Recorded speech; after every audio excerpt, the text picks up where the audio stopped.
Welcome to Module 4. Today we'll start by demystifying the IELTS writing scoring criteria.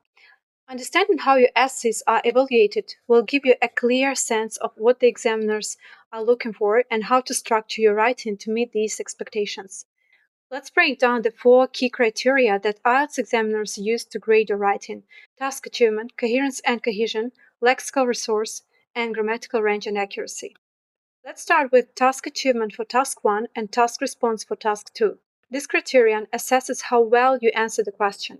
For task 1, this means accurately summarizing the key information and trends presented in the visual data. For example, if you're describing a bar chart that shows the sales figures of different products over a year, you need to highlight the most significant trends, such as which product had the highest and lowest sales, rather than simply listing all the numbers. In task 2, task response means presenting a clear and consistent argument that addresses all parts of the question. For instance, if the prompt asks you to discuss both advantages and disadvantages, your essay must do so in a balanced way, with clear examples supporting each point. Next is coherence and cohesion.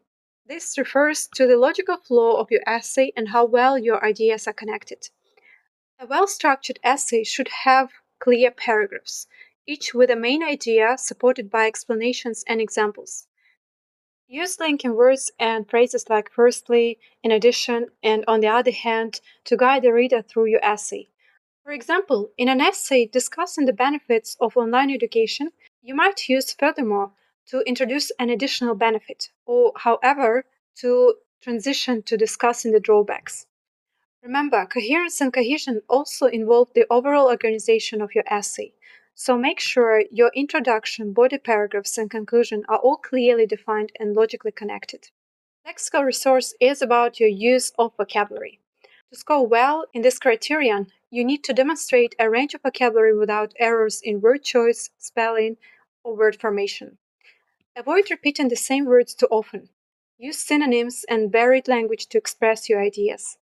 For instance, instead of using good multiple times, try using beneficial, advantages, positive, depending on the context. However, be cautious with complex or unfamiliar words. It's better to use simple, correct vocabulary than to misuse advanced words. Also, pay attention to collocations, words that naturally go together, like make a decision or take action. Using these correctly can enhance your score. Finally, let's talk about grammatical range and accuracy. This criterion measures how well you use a range of sentence structures and how accurate your grammar is. To score well, you need to show that you can use simple, compound, and complex sentences. For example, instead of writing two simple sentences like, technology helps students, it improves their learning experience, you could combine them into a more complex sentence. Technology helps students by improving their learning experience through interactive tools and resources. Additionally, avoid common grammatical mistakes like incorrect verb tenses or subject verb agreement errors. For instance, saying the number of people are increasing is incorrect. It should be the number of people is increasing because number is singular. Now that you understand how your essays will be evaluated, you are in a much stronger position to write essays that meet the examiner's expectations. In the next lecture, we'll look at common mistakes that students make in each of these areas and how to avoid them. See you there!